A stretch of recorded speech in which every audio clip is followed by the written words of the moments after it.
우리 찬송가 185장으로 함께 찬양하겠습니다.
찬양 드리시겠습니다.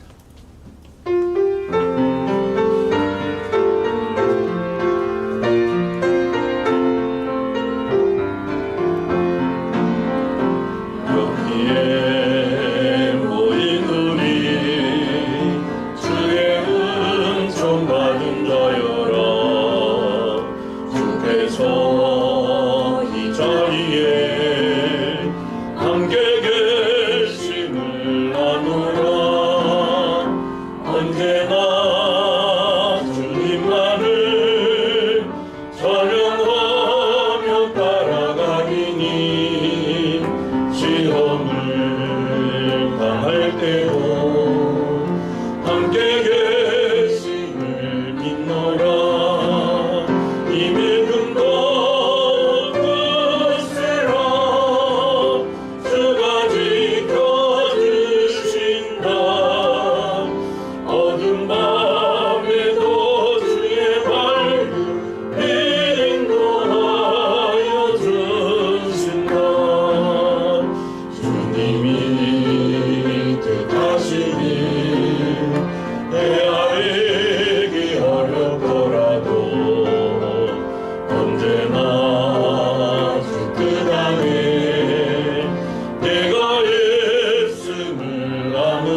의지하오니 어려움 이겨내고 주님도 찬양하러 자리에서 일어나시겠습니다. 그스로 주가 지켜주신다. 어두운 밤에도 주의 밝은 빛 인도하여 주신다. 626장으로 인내 찬양 드립니다.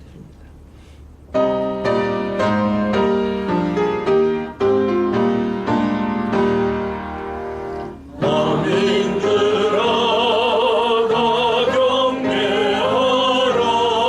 주 여호와 하나님 경배하라. 만민들아 다 찬양하라. 여호와 하나님 찬양하라. 아멘.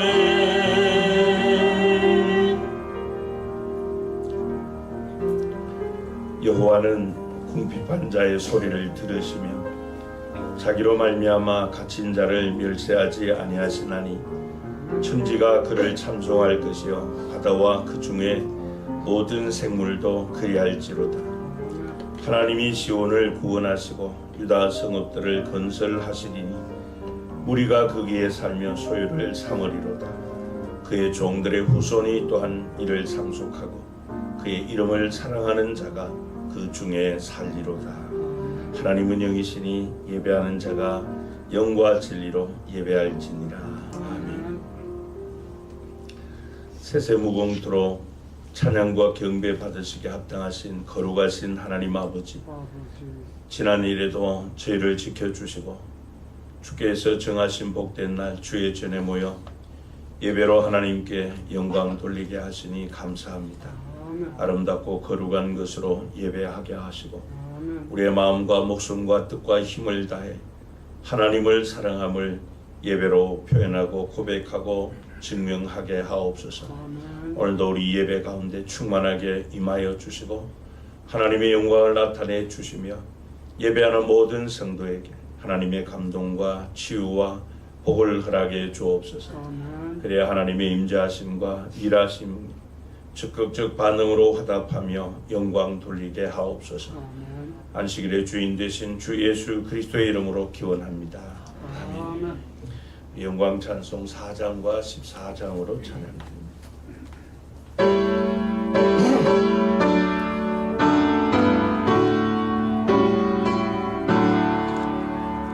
성부 성자와 성령 영원히 영광 받으옵소서.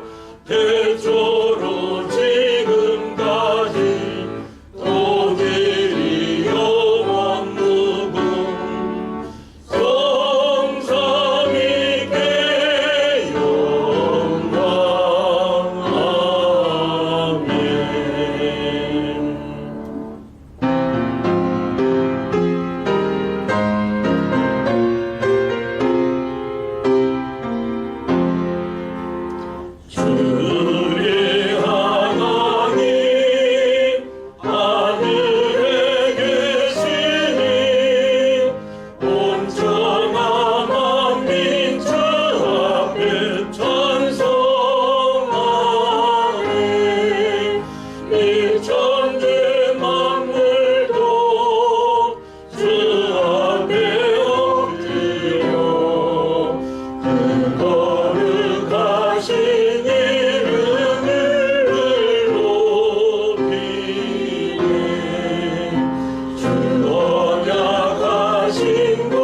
26번을 같이 교독합니다. 내 백성들아 들을지어다. 내가 말하리라. 이스라엘아 내가 내게 증언하리라. 나는 하나님 곧 내 하나님이로다. 나는 내 재물 때문에 너를 책망하지는 아니하리니 내 번제가 항상 내 앞에 있음이로다. 내가 내 집에서 수소나 내 우리에서 순념소를 가져가지 아니하리니 이는 삼림의 짐승들과 물선의 가축이 다 내 것이며 산의 모든 새들도 내가 아는 것이며 들의 짐승도 내 것이미로다. 내가 가령 주려도 내게 이르지 아니할 것은 세계와 거기에 충만한 것이 내 것이미로다. 내가 수소의 고기를 먹으며 염소의 피를 마시겠느냐. 감사로 하나님께 제사를 드리며 지존하신 이에게 내 서원을 갚으며 환난 날에 나를 부르라. 내가 너를 건지리니 내가 나를 영화롭게 하리로다. 아멘. 사도신경으로 신앙 고백드립니다. 전능하사 천지를 만드신 하나님 아버지를 내가 믿사오며 그 외아들 우리 주 예수 그리스도를 믿사오니 이는 성령으로 잉태하사 동정녀 마리아에게 나시고 본디오 빌라도에게 고난을 받으사 십자가에 못 박혀 죽으시고 장사한 지 사흘 만에 죽은 자 가운데서 다시 살아나시니 하늘에 오르사 전능하신 하나님 우편에 앉아 계시다가 저리로서 산자와 죽은 자를 심판하러 오시리라. 성령을 믿사오며 거룩한 공회와 성도가 서로 교통하는 것과 죄를 사하여 주시는 것과 몸이 다시 하는 것과 영원히 사는 것을 믿사옵나이다. 아멘. 우리 자리에 앉으셔서 찬송가 600장으로 찬양해 주시겠습니다.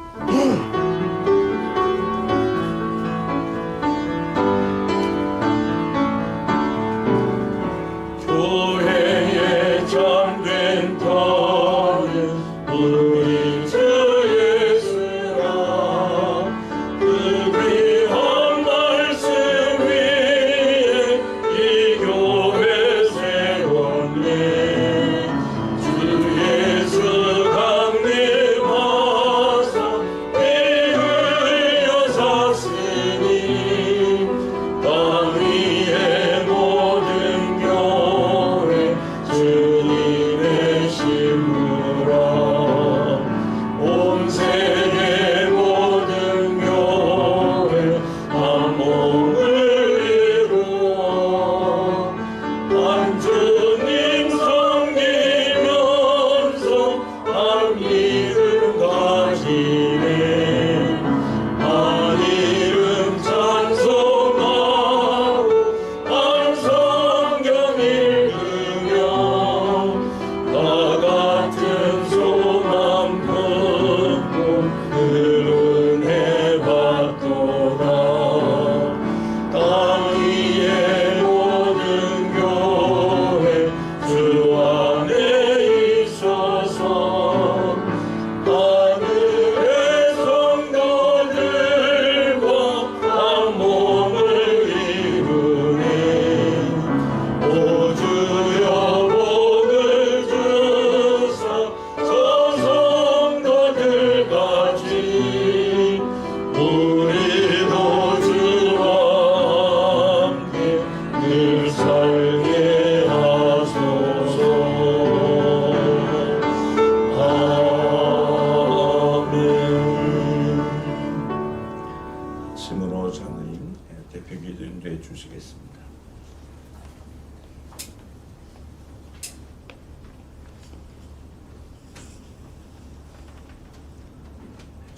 전지전능하시며 은혜가 풍성하신 하나님 아버지, 찬양과 감사와 영광을 드리나이다. 오늘 저희들에게 거룩한 주일을 허락하시어 주님의 거룩한 보좌 앞에 나오게 하시니 감사합니다.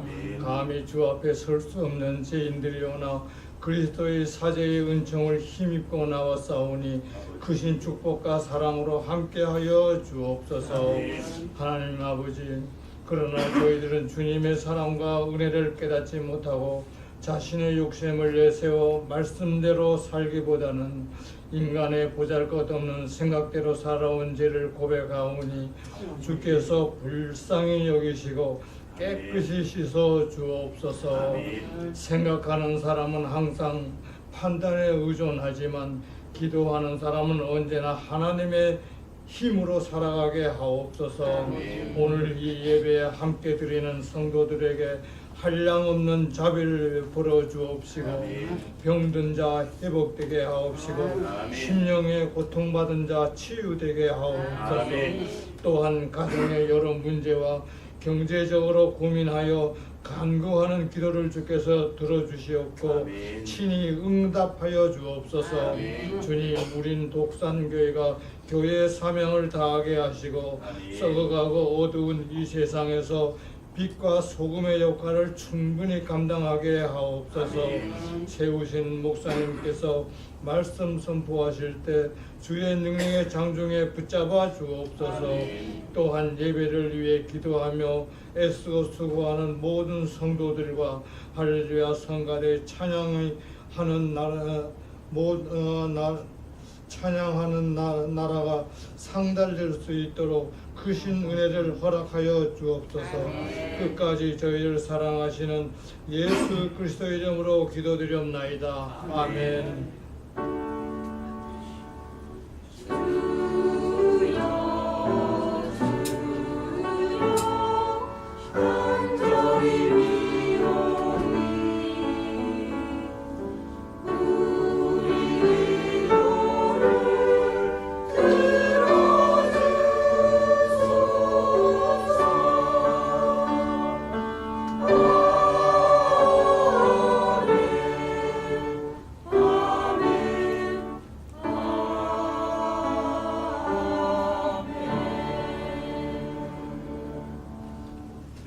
자리에 일어나셔서 1장 찬양하시며 봉헌하시겠습니다.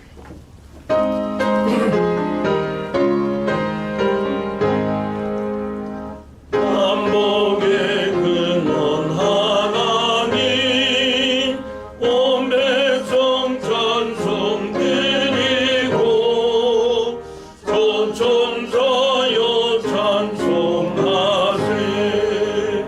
찬송 성부 성자 성령 아멘.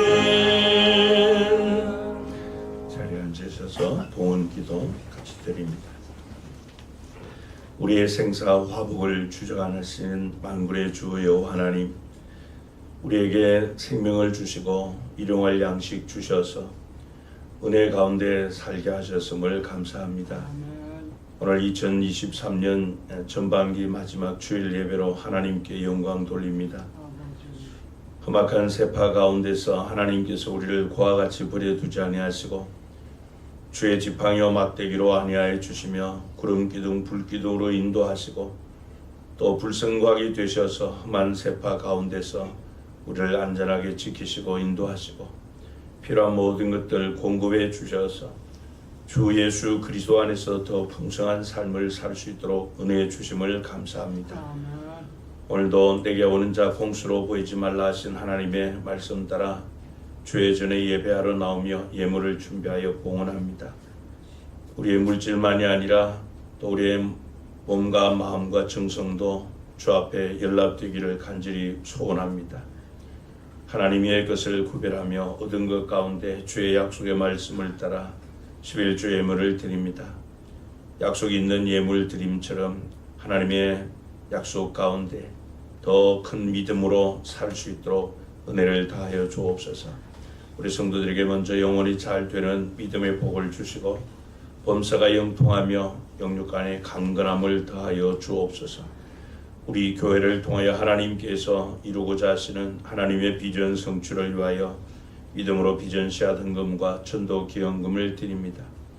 하나님께서 디자인하신 성경적 교회로 세워지고 또 교회를 통하여 하나님의 그 원대한 뜻을 받드는 미끄럼 되게 하여 주옵소서. 모든 성도가 하나님께서 교회를 통하여 공급해 주시는 만물을 충만하게 하는 복을 누리게 하옵소서. 하나님께서 우리의 삶 가운데 행하신 일들 돌아보며 감사하는 마음으로 귀한 예물 드립니다. 천만 번 감사해도 우리에게 베푸신 그 은혜를 우리가 어찌 다 감사하리오마는 하나님 앞에 범사에 감사하는 그 마음 가지고 일생 살 수 있도록 은혜 더하여 주옵소서. 생명의 복음을 땅끝까지 전하러 가신 주님의 분부 받들고자 복음 들고 선교의 현장으로 가지는 못할지라도 또 보내는 선교사로서 우리 교회가 후원하는 선교사님들과 또 선교기관들과 이자리 교회들과 우리 지교인 반타보 교회를 위해서 귀하게 쓰임받게 하여 주옵소서. 예물이 사용되는 곳의 선교 현장들마다 생명의 복음을 통해서 믿는 자의 수가 더하여가는 부흥의 역사가 불길처럼 일어나게 하여 주옵소서. 다윗왕도 허락받지 못한 하나님의 전을 세우자 건축 헌금 드립니다. 하나님, 우리 교회를 통하여 이 지역에 죽어있는 운영원들 다 살리고 하나님께서 물어있게 하신 자들 다 불러 구원하는 구원의 방주가 되게 해 주옵소서. 담대한 믿음을 사모하며 아름다운 사랑의 교제를 나누고 드리는 목자 헌금과 오늘도 주님 앞에 예배하며 드리는 주일헌금을 주께서 연락하여 주옵소서.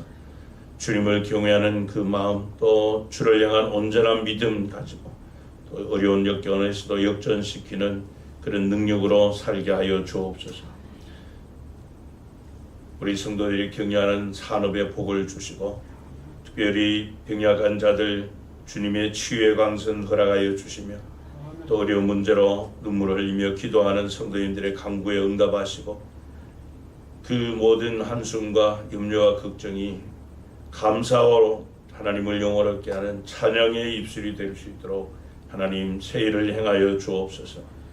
비록 이 땅에 쌓여있는 분깃술은 적고 없지만 하늘 창고에 쌓여있고 하나님께서 우리를 예비해 두신 영광의 기업의 풍성함을 바라보며 기쁨과 환희의 찬송으로 하나님께 경배하게 하옵소서.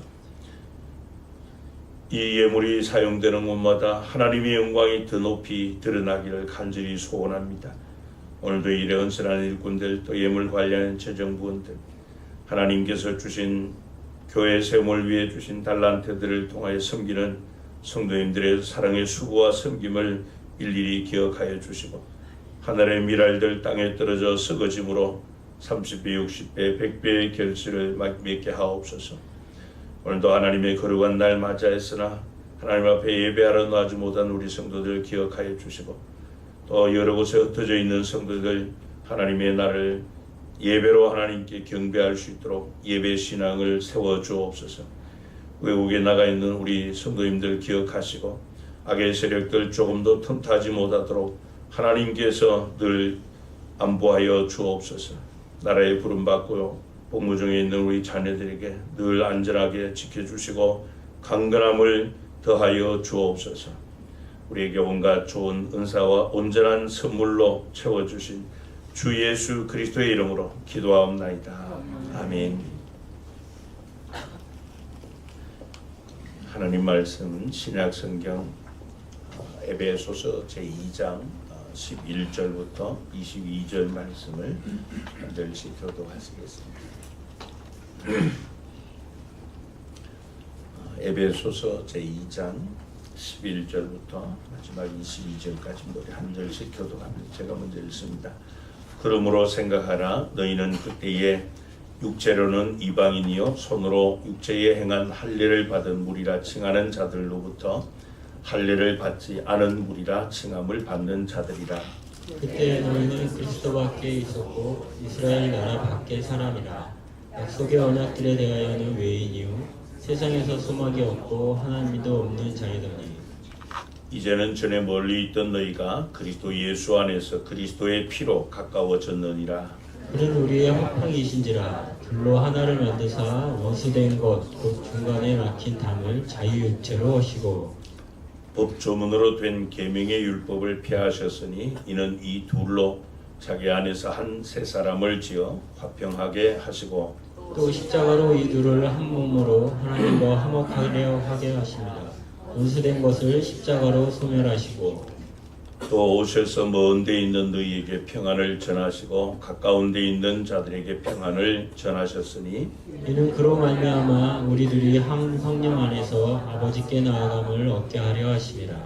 그러므로 이제부터 너희는 외인도 아니요 나그네도 아니요 오직 성도들과 동일한 시민이요 하나님의 권속이라.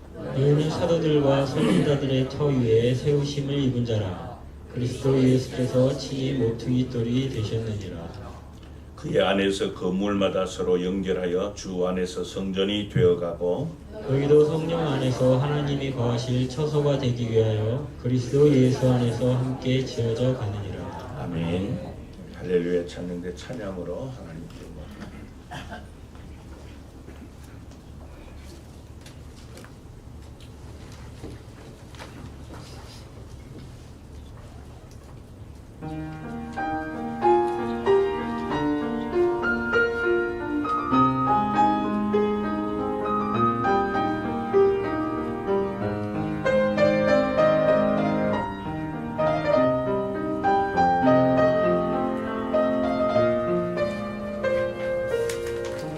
참 좋으신 주님 귀하신 나의 주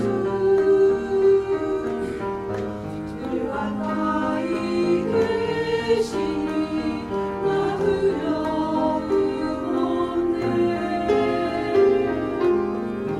내 영이 고날 때 내 맘 낙심될 때 내 꿈에 안기라 주님 말씀하셨네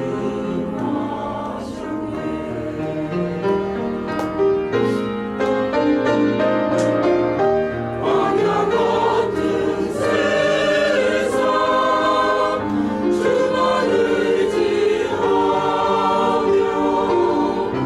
주의 인도하심 날 강건케 하시며 주의 사랑 안에서 살게 하소서 주만 의지하리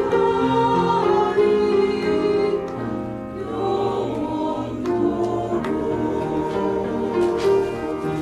예수 이름으로 모였던 곳에서 우리가 헤어지게 늘 함께 하시며 이 세상 살 동안 주 말씀 따라서 살게 하소서 승리하게 하소서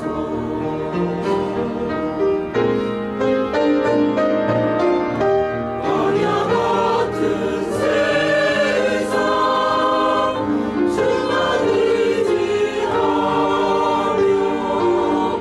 주의 인도하심 날 강건케 하시며 영원토록 평안한 살게 하소서 주만 의지하리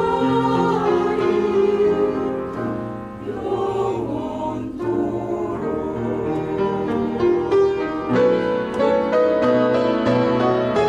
광야 같은 세상 주만 의지하며 주의 인도하심 날 강건케 하시며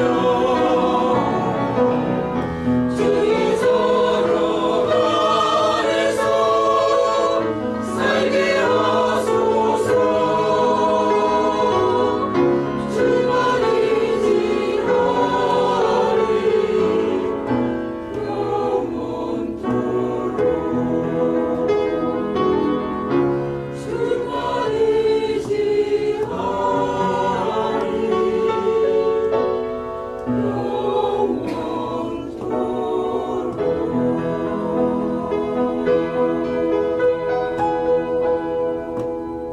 주만 아멘.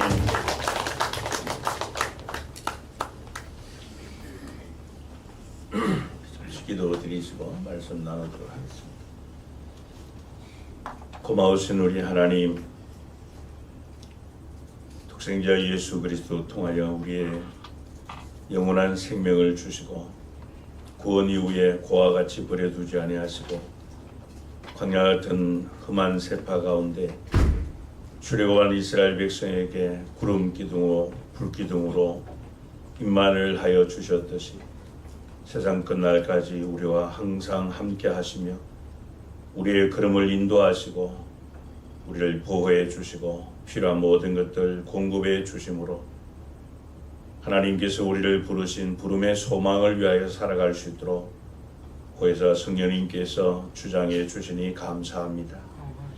2023년 전반기 우리의 신앙을 다시 한번 새롭게 점검하고 또 하나님이 주실 후반기를 믿음으로 살아가고자 오늘도 주의 말씀 앞에 머리를 조아려 싸우니 계시의 성령께서 진리의 영으로 역사하여 주심으로 하나님의 법에 귀한 것 보게 하시고 그 말씀 우리의 마음에 잘 새겨서 말씀 따라 살아갈 수 있도록 진리의 성령께서 우리를 다스려 주옵소서.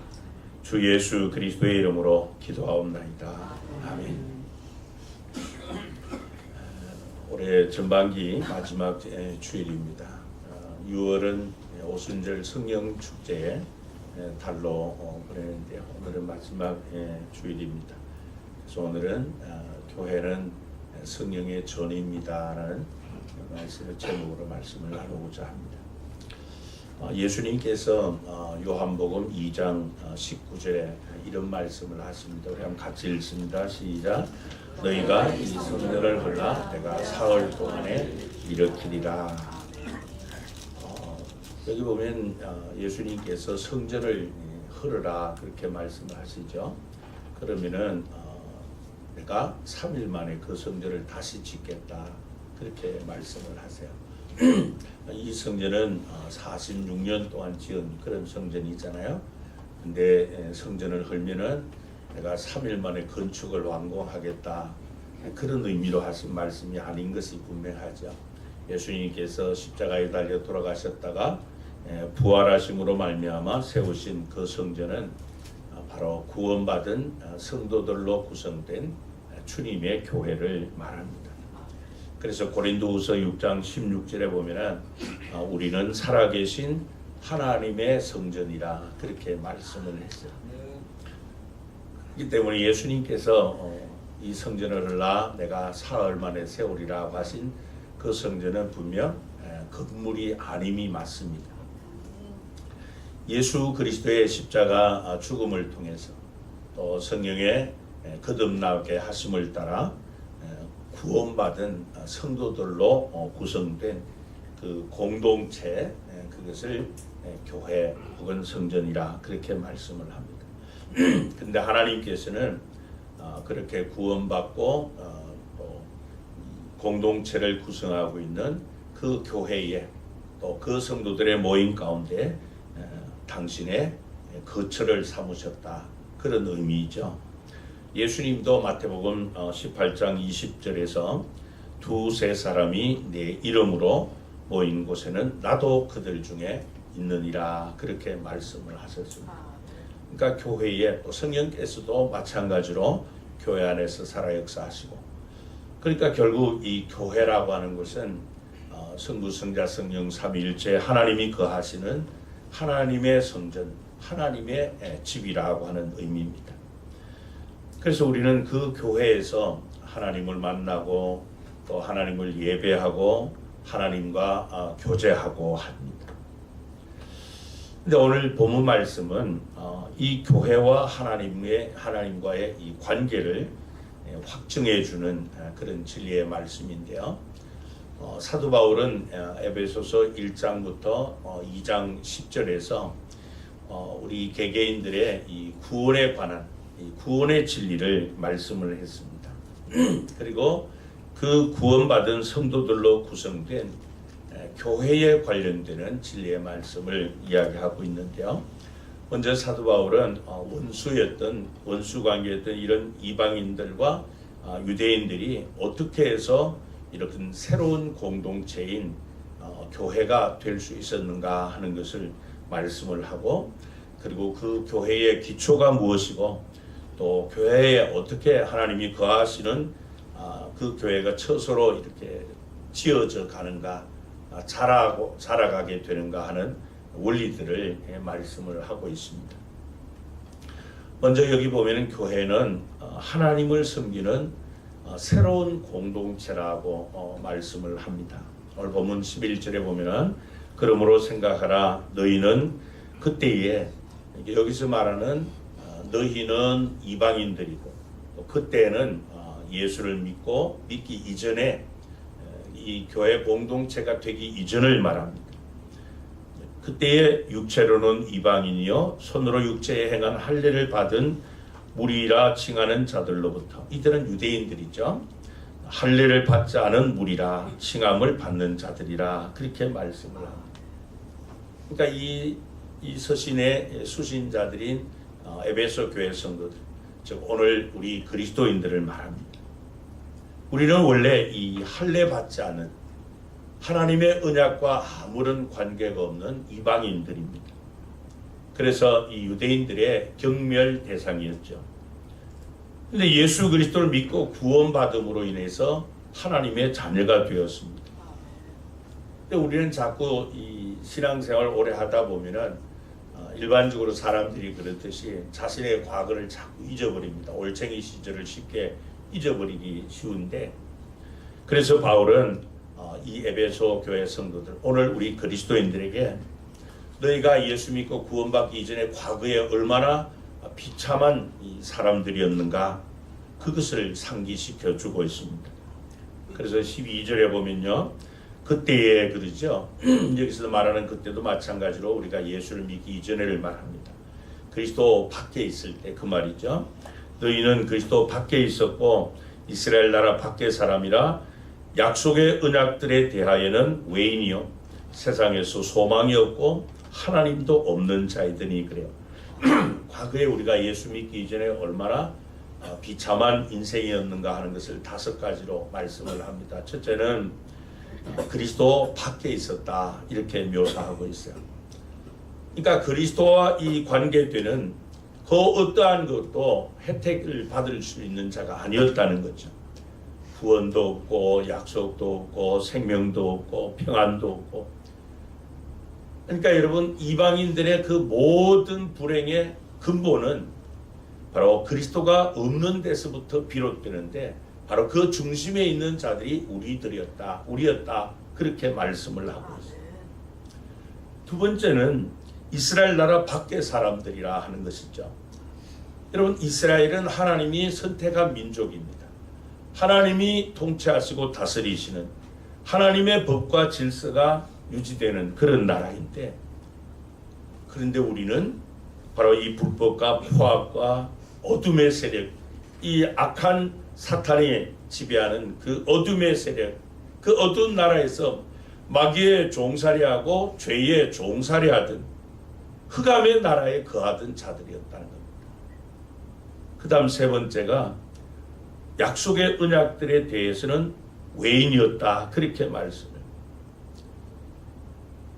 그러니까 하나님께서 아브라함에게 주신 그 언약과 그 약속과는 아무런 상관이 없는 자들이었다는 것이죠.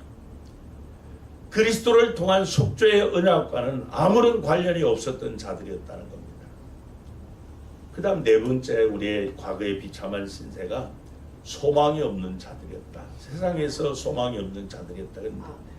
이게 무슨 의미인가 하면요, 유대인들이 이방인들을 저주하고 욕할 때 뭐라고 하는가 하면요, 세상에서 소망이 없는 놈들, 이렇게 저주해요. 왜 그 말을 하는가 하면요, 이 지옥은 소망이 없는 곳이잖아요. 지옥에 아무리 오래 있어도 풀려날 가능성이 있는, 소망이 있는 곳이 아니에요, 지옥. 그러니까 이 세상에서 소망이 없는 사람이라 할 때는 지옥 갈 사람, 그 말이에요. 지옥 갈 놈, 그 말입니다. 그렇죠. 우리는 다 지옥이 보장되어 있던 자들이었어요. 마지막에 하나님도 없는 자였다, 그러죠. 여러분, 이스라엘 백성은 원래 이제 하나님을, 여호와 하나님, 살아계신 여호와 하나님을 섬기죠. 그러나 우리는 하나님을 알지 못했던 자들이기 때문에 다른 여러 신들을 섬기던 자들이었어요. 생명의 근원 되신 하나님과 아무런 관련이 없었던 자들이었다는 겁니다. 그런데 이제는 어떻게 되었다고요? 13절에 보면 헬라 성경에는 대라고 하는 이 그르나라고 하는 접속사가 먼저 나옵니다. 이게 우리 성경에 번역이 안 됐는데요.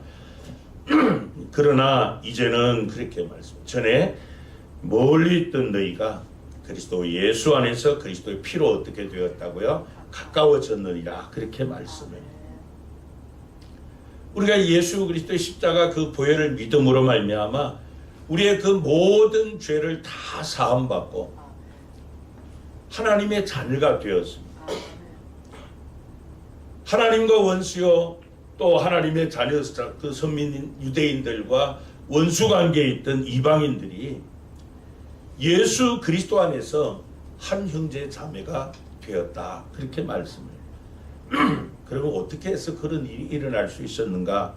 14절 15절에 뭐라고 말씀을 합니까? 그는 예수님을 말합니다. 그는 우리의 화평이신지라.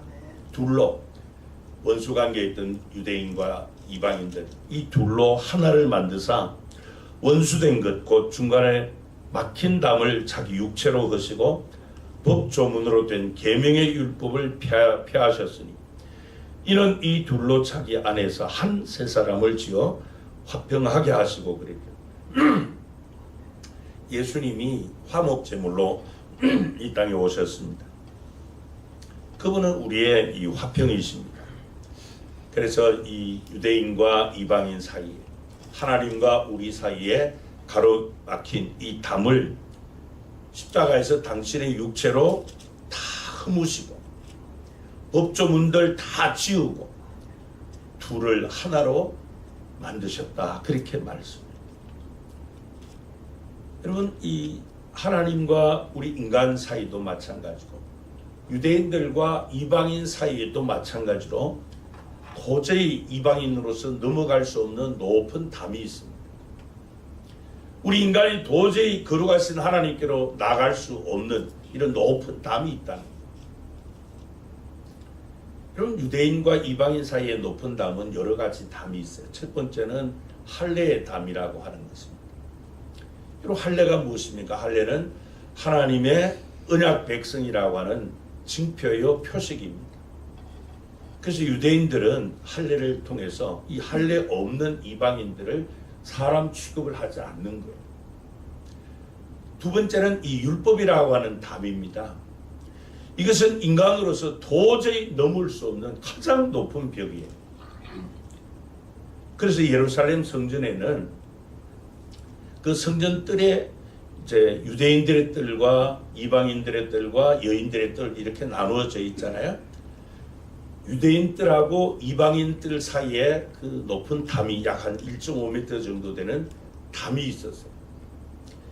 근데 그 담에 이제 헬라어와 라틴어로 뭐라고 써놨는가 하면은 이 벽을 넘는 자는 죽임을 당하리라 이렇게 써놨어요.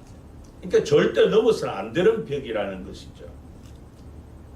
그 외에도 정결 예식이라든지 까다로운 음식 규례라든지 안식일 제도 여러 가지 제사 제도 이런 것들은 이방인으로서 도저히 넘을 수 없는 높은 담이었습니다. 이런 의식에 의한 율법들, 법조문들 이것이 유대인과 이방인 사이에 종교적으로, 도덕적으로, 사회적으로 높은 담이 되어서 도저히 넘을 수가 없는 그런 담이었습니다. 그런데 어떻게 되었다고요? 예수님이 오셔서 그분이 십자가에 달려 돌아가심으로 말미암아 이 모든 담을 다 허무셨다는 거예요. 아멘. 여러분 예전에 동독과 서독이 높은 장벽으로 이렇게 나누어져서 있었는데 그 장벽이 허물어지고 지금은 동서독이 하나가 된 것처럼 그렇게 되었다는 겁니다. 예수님이 십자가에 달려 돌아가심으로 말미암아 할례의 의미가 없어졌어요. 사라지고 말았습니다. 예수님께서 십자가에서 당시의 육체로 말미암아 나무에 달리는 이 저주를, 율법의 저주를 당하심으로 인해서 율법의 저주 아래 있던 우리를 구원해 주셨기 때문에 이 율법의 권능도 다 사라졌습니다. 우리가 잘 아는 것처럼 예수님께서 십자가에 달려 돌아가실 때 성소와 지성소를 가로막고 있는 휘장이 위에서부터 아래로 찢어졌지 않습니까? 그러니까 제사 제도와 관련되는 모든 법조문들 다 폐하셨어요. 그래서 골로새서 2장 14절에 보면 우리를 거스르고 불리하게 하는 법조문으로 쓴 증서를 지우시고 제하여 버리사 십자가에 못 박으시고 그랬습니다. 이렇게 함으로 말미암아 유대인과 이 이방인들 하나가 되게 하셨다. 그렇게 말씀해요. 이 둘로 그리스도 예수 안에서 여기 뭐라고 말씀을 합니까? 한 세 사람을 만드셨다. 그래서 화평하게 하셨다. 그렇게 말씀해요. 여기 본문에 나오는 한 세 사람이라고 하는 이 말은 유대인도 아니고 이방인도 아니고 새로운 공동체, 그것을 말합니다. 바로 그 한 세 사람이 교회죠. 교회. 하나님의 성전이라는 겁니다. 성도들을 말합니다. 근데 여기서 말하는 한 세 사람, 유라고 하는 이 세라고 하는 말은 시간적으로 새 것이 되었다라고 하는 그런 의미가 아니고 질적으로 완전히 다른 새 것이 되었다라고 하는 그런 의미입니다. 헬라어 단어에는 이 새롭다라고 하는 단어가 크게 대표적으로 두 가지가 있습니다. 하나는 네오스라고 하는 단어이고 하나는 카이노스라고 하는 단어예요. 이 네오스라고 하는 단어는 시간적으로 새 것이라고 하는 그런 의미입니다. 성경에 보면은 새 포도주라고 하는 그런 표현이 나오죠. 그때 사용되는 새라고 하는 단어는 이 네오스라고 하는 단어를 씁니다. 또 무슨 새 옷을 사 입었다 할 때 그때도 새라고 하는 단어. 무슨 새 신을 사 신었다. 여러분 신은 뭐 예신이나 새신이나 질은 똑같아요. 근데 시간적으로 이 마지막 가장 최근에 사 신은 신발이 새 신이 있잖아요. 근데 이 카이노스라고 하는 단어는 질적으로 새로워진 것을 말합니다. 그래서 전대미문의 것, 예전에 없었는데 완전히 새로워진 것, 새 것을 말하는 것. 누가복음 22장 20절에 보면 예수님께서 이제 십자가를 앞에 놓고 제자들과 마지막 최후 만찬을 하실 때 이런 말씀을 하세요. 이 잔은 내 피로 세운 무슨 언약이라고요? 새 언약이라 하는 표현을 이때 사용되는 새가 바로 카이노스라고 하는 단어를 씁니다.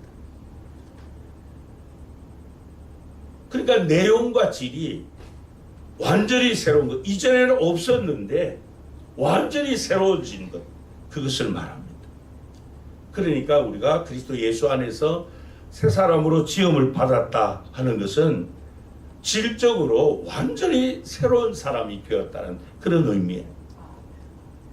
그러니까 교회는 유대인도 아니고 이방인도 아니라는 거죠.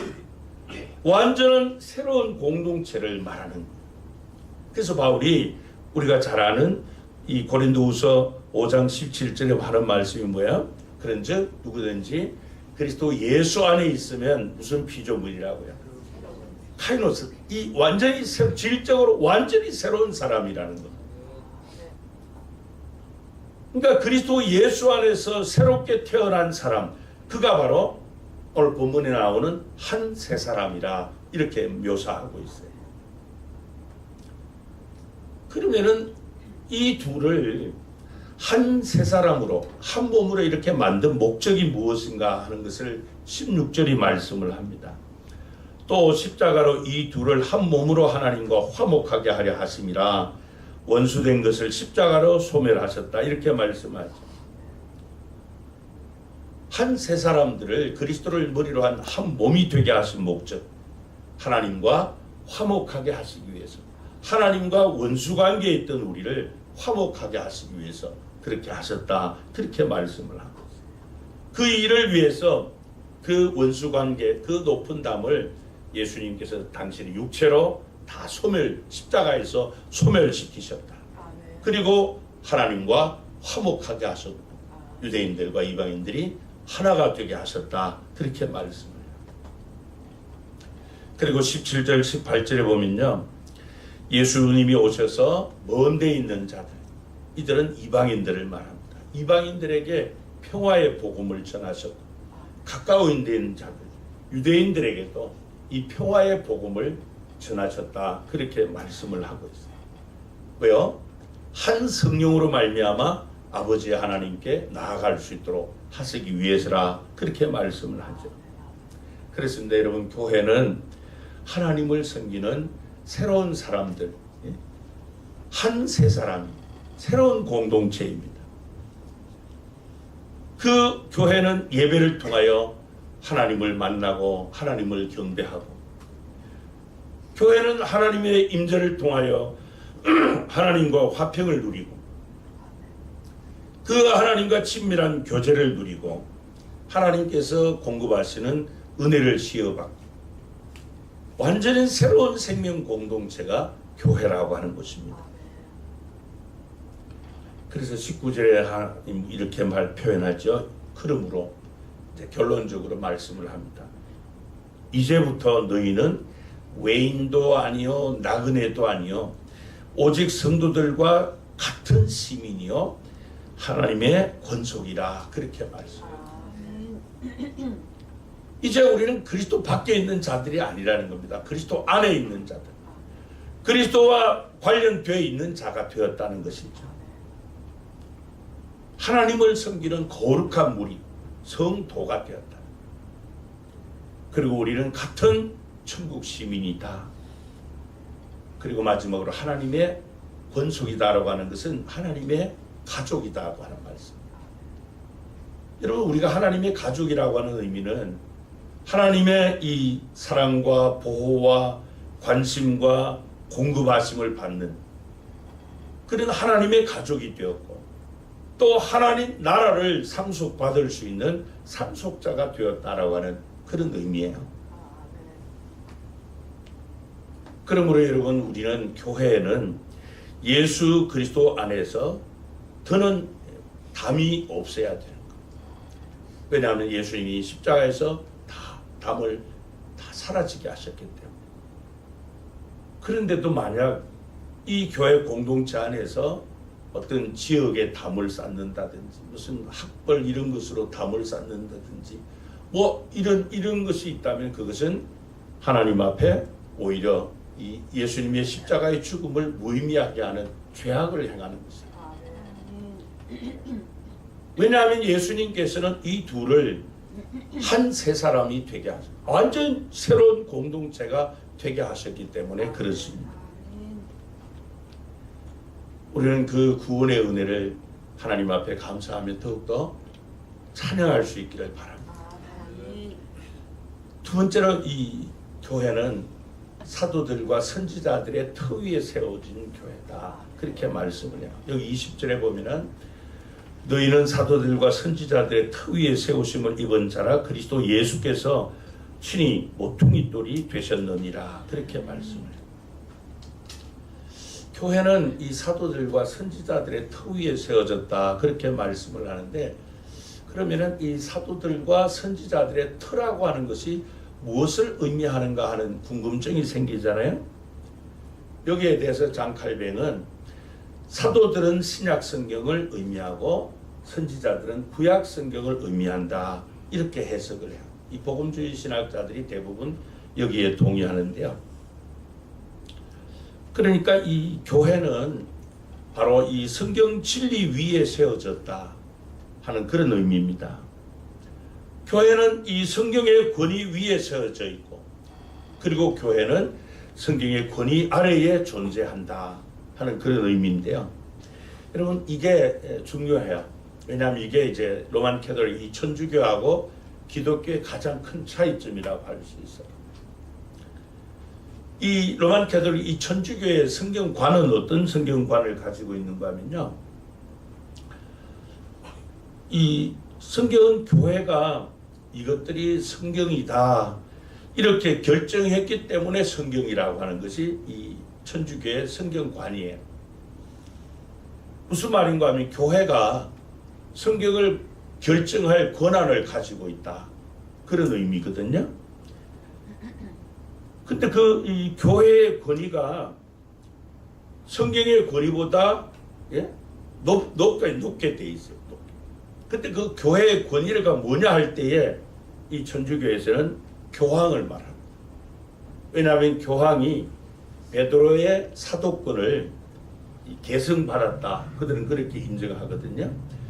그러니까 무슨 말이에요? 교황이 이것은 성경이다 이렇게 결정하면 그게 성경이라는 거예요. 그래서 이제 천주교에서 보는 성경하고 우리 기독교에서 보는 성경이 건수가 다르잖아요. 근데 우리 기독교는 그렇지 않아요, 성경관이.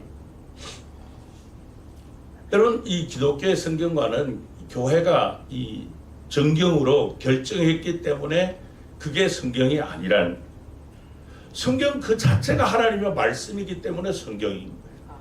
아멘. 이게 우리 성경관이에요. 교회가 이 성경을 결정할 권한을 가지고 있는 것이 아니라 성경 그 자체가 하나님의 말씀이기 때문에 정경으로 받아들인다는 것이에요. 여러분들이 판단하실 때 어느 이론이 더 맞는 것 같아요? 여러분, 기독교는 이 성경의 권위 아래에 있습니다.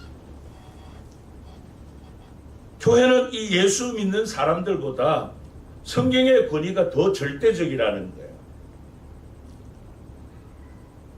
여러분, 이 신구약 성경은 교회의 유일한 진리이고 기둥이고 터입니다.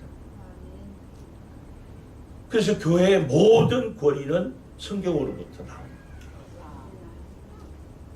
로만 캐톨릭처럼 교회가 결정한 전통, 그것은 그들은 성경의 권위와 같다고, 동등하다고 얘기해요.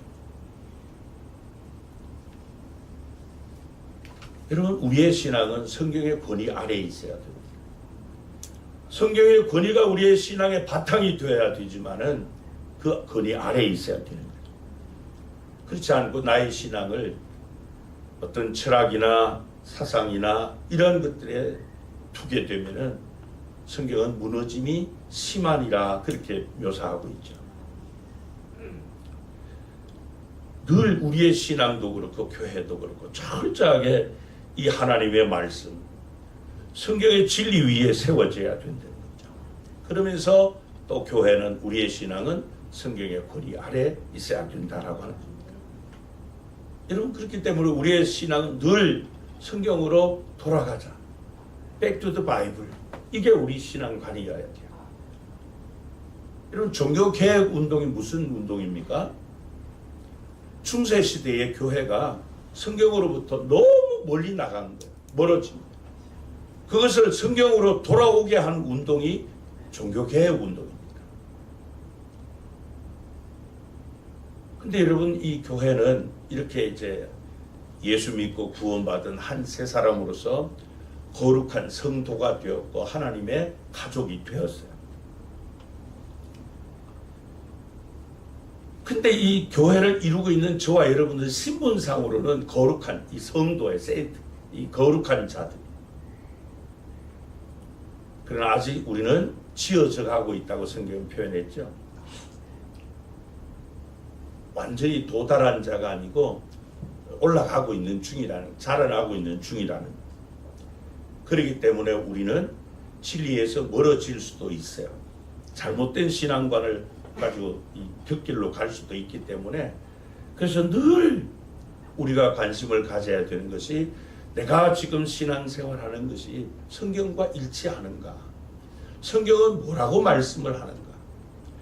성경적 교회는 도대체 성경에서 뭐라고 말씀하는가?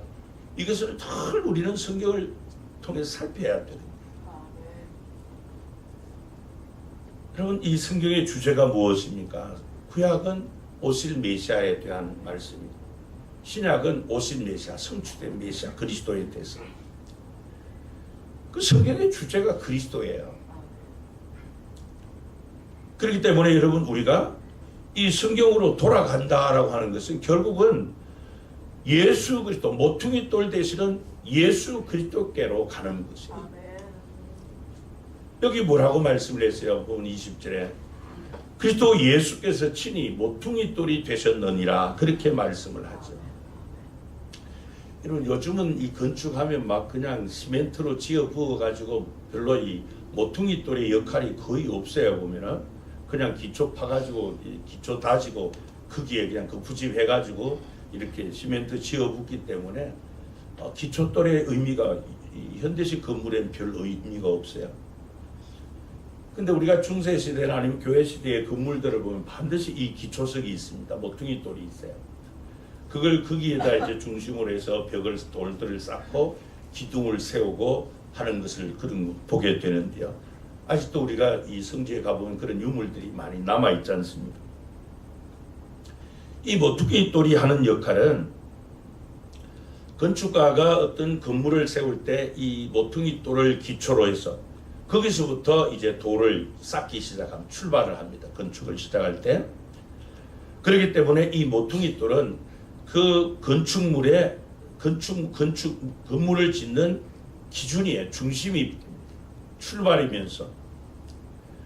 그래서 대체로 보면 다른 돌들은 일자 형태로 되어 있잖아요. 일자 형태로 되어 있는데, 근데 이 모퉁이 돌은 주로 이제 기역자로 이렇게 되어 있는 것을 볼 수 있어요. 왜냐하면은 이 가로벽과 세로벽을 연결해주는 그 역할을 해야 되기 때문에 그렇습니다. 이 두 벽을 이렇게 이어주는 역할을 하기 때문에 주로 이제 모퉁이 돌이 기역자가 되어 있는 경우가 많은데, 근데 여기 바울은 예수님께서 교회의 머릿돌이다, 모퉁이 돌이다 그렇게 말씀을 하죠. 그 말은 이 교회의, 그러니까 모든 성도의 삶의 기준이라는, 삶의 기준. 예수님의 말씀이 우리 그리스도인들 구원받은 성도들의 신앙생활의 유일한 표준이라는 겁니다. 그렇기 때문에 우리가 신앙생활하면서 이제 올해 전반기를 끝내며 우리의 신앙을 좀 점검할 수 있기 바랍니다. 내가 지금 전반기 나의 신앙생활이 이 모퉁이 돌 되시는 예수님 위에 정확하게 세워져 있는가? 그분의 말씀과 내가 일치하고 있는가? 그걸 좀 점검을 하셔야 돼요. 좀 건강검진 정기적으로 받는 것처럼 우리의 이 내적인 영적인 심령 상태도 좀 정확하게 점검이 필요하잖아요.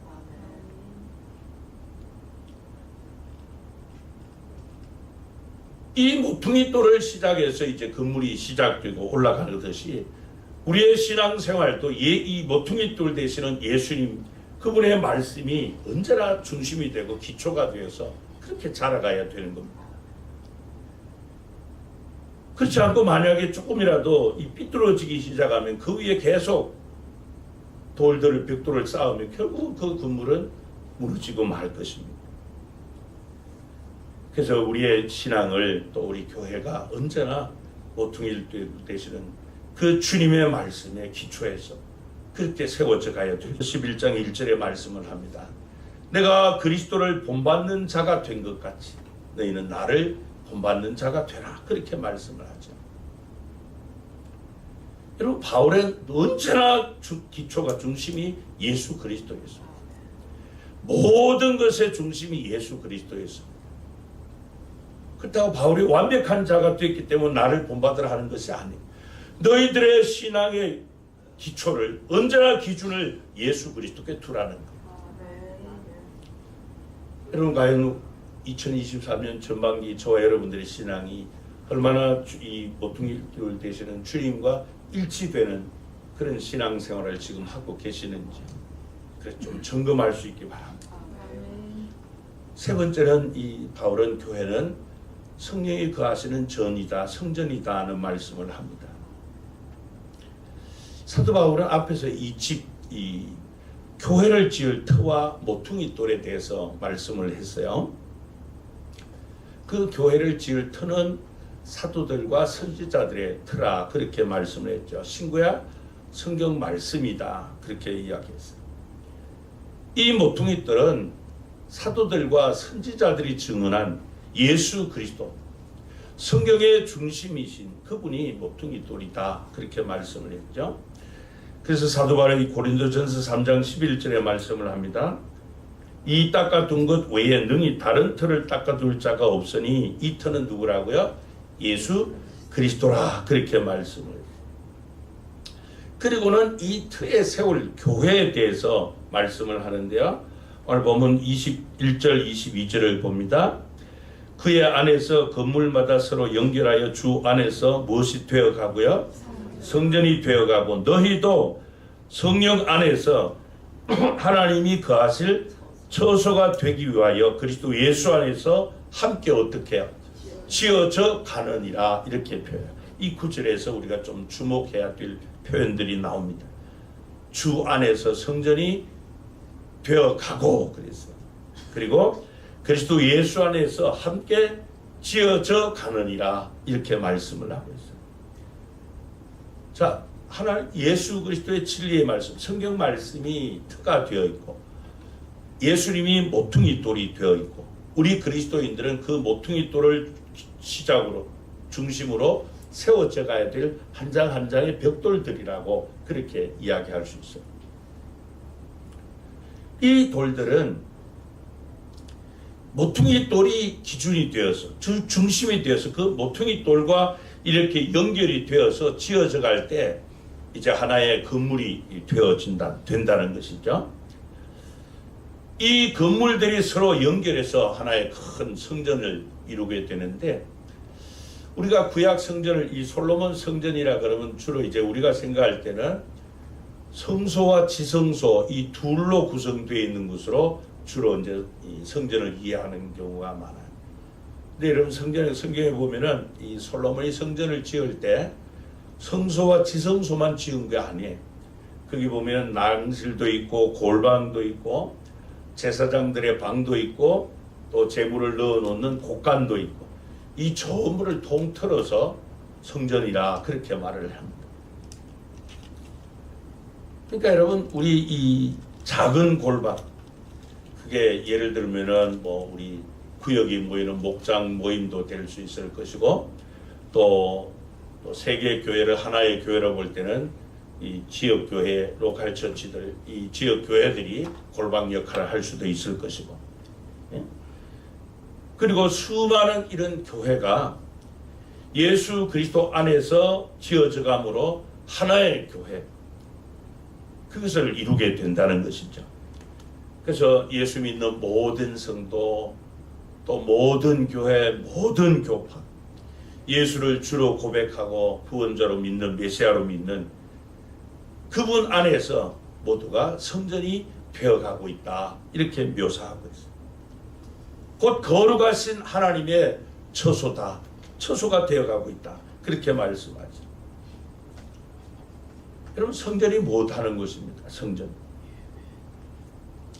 구약 성경에서 출애굽한 이스라엘 백성에게 하나님께서 성막을 지어라 하시며 하신 말씀이 그곳에서 너희들을 만나시겠다고 말씀해요. 그러니까 하나님이 임재하신 곳이에요. 살아계신 하나님의 집이라는 것이죠. 성령께서 거하시는 전 예수 그리스도가 함께 하시는 곳.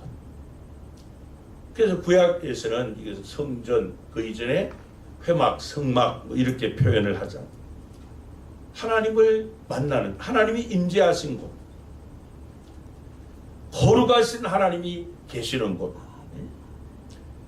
그것을 가리켜서 이제 성소, 지성소 이렇게 나누잖아요. 지성소에는 지극히 거룩한 곳, 하나님의 임재를 상징하는 여호와의 법궤, 언약궤가 있는 곳이에요. 그것을 다른 말로는 시은소라 이렇게 표현합니다. 은혜를 시의해 주시는 곳, 은혜를 베풀어 주시는 곳, 그 말씀이죠.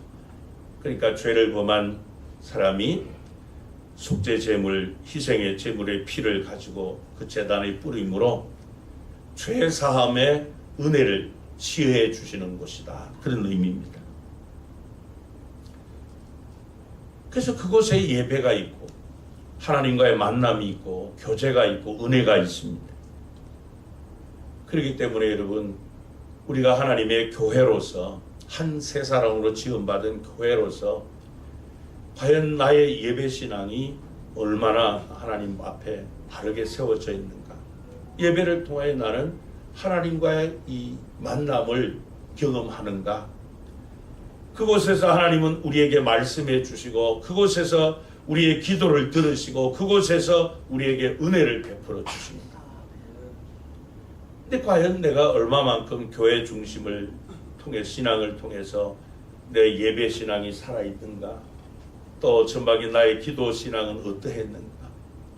하나님의 말씀 앞에 하나님 말씀에 대한 나의 신앙은 어떠한가? 이러한 것들을 좀 점검할 수 있기 바랍니다. 여러분, 이 한 세 사람으로서 하나님 앞에 이 하나님의 영이 거하시는 성전으로서 하나님의 임재를 경험하고 그곳에서 예배를 통하여 하나님을 만나는데 이 예배 신앙이 무너지고 나면 어디에서 여러분들이 하나님을 만나시겠어요? 그렇기 때문에 예배 신앙이 무너지면 내 신앙이 무너진다는 이유가 공식이 바로 그거예요. 하나님의 교회에서 예배를 통해서 내가 하나님을 경험하지 못하는데 어디에서 하나님의 말씀을 듣고 하나님의 이 사죄의 은총을 경험하고 하나님이 주시는 이런 말씀을 들을 수 있어요. 그래서 여러분, 예배가 살아있고 나의 기도가 살아있고 하나님을 만나고 하나님의 은혜를 또 공급받고 하기 위해서 우리가 하셔야 될 일이 거룩성을 회복하는 거룩성. 거룩하신 하나님, 거룩하신 성령께서 임하시는 처소이기 때문에 그래서 교회는 이 거룩함을, 거룩성을 유지하고 회복하는 일에 힘써야 됩니다.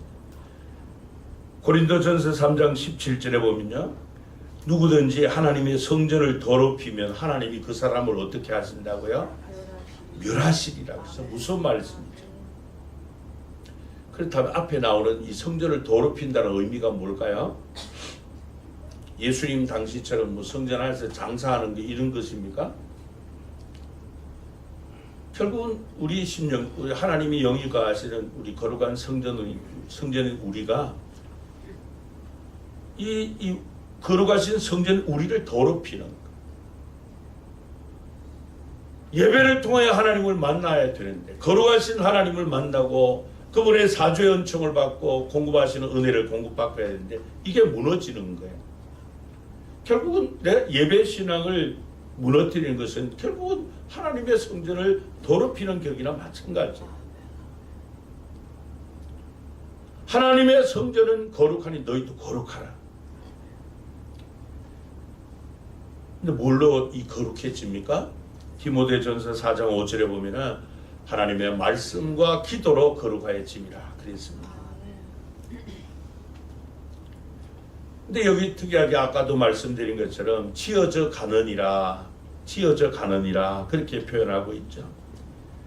예수님이 머릿돌이 되어서 모퉁이 돌이 되어서 그 위에 한 사람 한 사람의 벽돌들이 이제 지어져 가고 있습니다. 그렇기 때문에 지상의 교회는 완벽한 교회는 한 교회도 없어요. 모든 교회는 마치 모든 성도의 신앙이 성숙해 가고 자라나고 있는 것처럼 지상의 모든 교회는 지어져 가고 있습니다. 그러니까 공사 현장이라는 거예요. 교회는 공사 중이라는 겁니다. 하나님이 거하시는 처소로 지어져 가고 있죠. 여러분, 공사장에 가보시면은 불편함이 얼마나 많아요. 어디 뭐 마음 놓고 어디 편하게 앉을 자리가 있어요. 막 미세먼지들 뿐이죠. 모든 것이 정돈되어 있지 않고 무질서하고 그야말로 엉망진창이에요. 공사장은. 교회가 바로 그런 곳이라는 거예요. 교회가 그렇게 지어져 가고 있어요. 신앙생활 먼저 하신 분이 좀 어느 정도 막 세워져 가고 있는가 하면 또 새 신자가 들어옵니다. 그러면 그도 또 공사, 그러니까 너도 공사 중, 나도 공사, 전부 공사 중이에요. 그러니까 이 지상교회는 신학적으로는 전투적 교회라 그렇게 표현을 하는데요. 불편함이 있을 수밖에 없어요. 그러니까 여러분 교회 이 믿음의 공동체 안에서 어떤 불협화음이 있고 무슨 이 불편함이 있고 이런 것들은 당연한 줄 여기시기 바랍니다. 네? 왜요? 우리가 완벽한 자가 아니고 치어져가고 있는 자입니다. 자, 이때쯤 되면 우리 하는 거 있잖아요. 자, 두 분씩 마주보고 공사 중 불편을 드려 대단히 죄송합니다. 진심으로 하세요. 진심으로. 그러면 이제 뭐라고 하답해요? 저도 공사 중입니다. 저도 공사 중입니다. 그렇죠. 그럼 지상교회는 이제 성도들 가운데 보면은 완벽한 교회 좀 찾아다니는 분이 있어요. 그분은 천국 가셔야 돼요. 천국 가시면은 교회가 완성됩니다. 예. 예. 완벽한 교회 찾으시려면 빨리 돌아가셔야 돼요. 지상교회는 전부가 공사 중 교회예요. 아멘. 중요한 것은 그 공사 중이 모퉁이 뜰 대신 주님을 기준으로 해서 정확하게 바르게 세워져 가고 있느냐, 바르게 공사하고 있느냐, 공사되어 가고 있느냐, 그게 중요한 것이에요. 아멘. 그래서 우리 모든 성도는 처치 플랜트예요. 하나님의 교회, 교회를 세우는, 성전을 세워가고 있는 건축가들이에요. 아멘.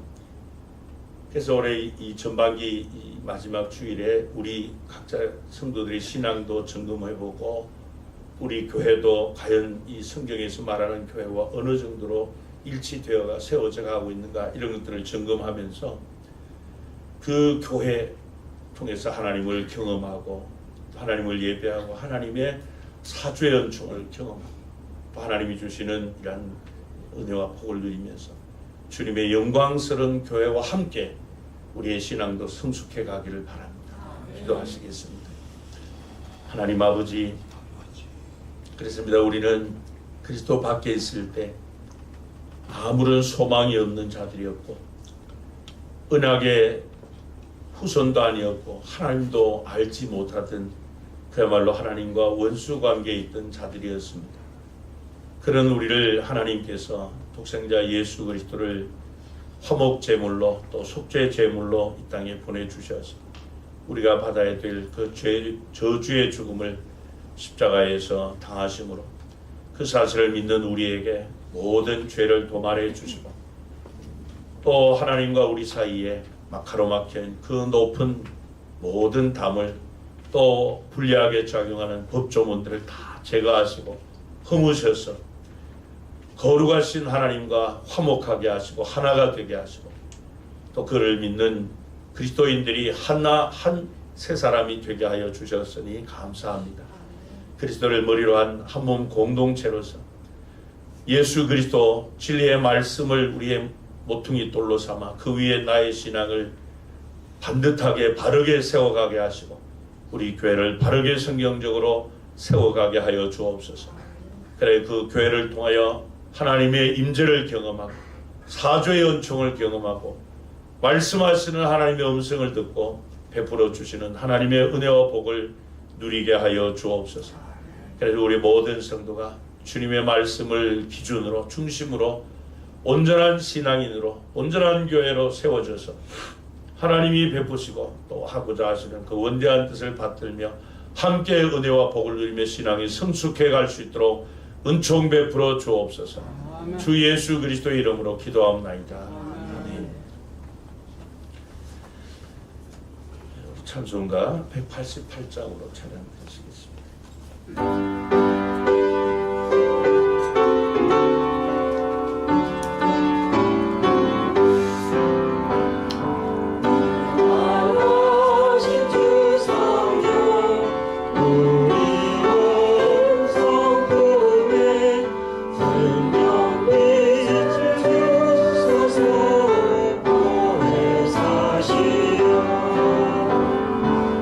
우리 죄를 씻으사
축하드립니다. 이번 주간에 성령 충만 5일 작정 밤 기도회가 있습니다. 내일 26일부터 30일 금요일까지 매일 밤 8시 반에 있습니다. 단 수요일은 수요 저녁 예배 마치고 바로 이어서 진행합니다.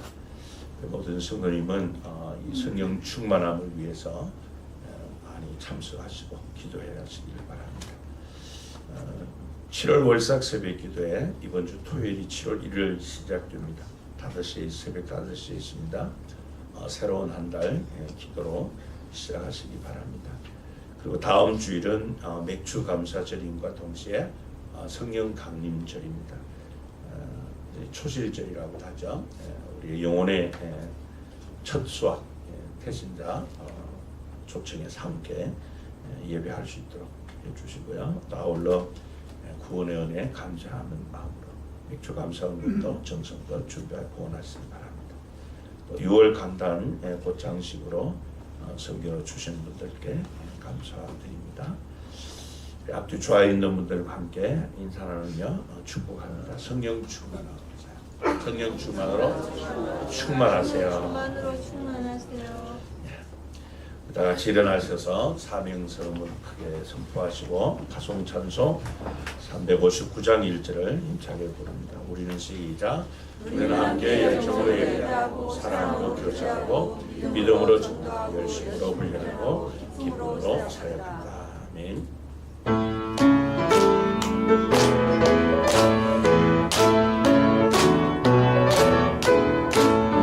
찬송을 향해 가는 성도를 앞길의 장애를 두려워 마라. 분명히 너를 인도하시니 왜 지체를 하고 있느냐. 앞으로 천성을 향해 나가세. 천성문만 바라보 나가세. 모든 천사 너희를 영접하러 문 앞에 기다려 서 있네. 지금은 교회의 머리 되신 우리 주 예수 그리스도의 은혜와 우리를 위하여 독생자도 아낌없이 내어주신 하나님 아버지의 그 놀라우신 사랑과 세상 끝날까지 우리와 항상 함께 하시며 부름의 소망을 위하여 살도록 능력으로 띠띠워 주시는 성령 하나님과의 교통하시는 역사하심이 죄와 허물로 죽었던 우리 아무 소망 없는 우리에게 예수 그리스도로 말미암아 원수되었던 관계를 화목하게 하시고 하나님께 나아가 하나님의 권속이 되도록 한 세 사람이 되게 하신 하나님의 그 목적을 따라 우리의 신앙을 하나님의 말씀인 예수 그리스도 모퉁이 돌리에 정확하게 반듯하게 세워가 하나님께서 임하시고 영광 받으시고 말씀하시고 은혜 베푸시는 교회로 성장해가며 하나님의 뜻 받들며 또 아울러 교회와 함께 우리의 개인 신앙도 성숙해 가기를 간절히 소원하는 우리 모든 성도님들과 성도님들의 가정과 또 경외하는 사람과 주님의 몸된 교회 위에 우리 지교회인 바다포 교회 위에 오늘도 온 천하에 다니며 만민에게 복음을 전한 선교사님들과 그들의 사역 위에 이제로부터 영원토록 함께 있을지어다. 아멘. 아멘.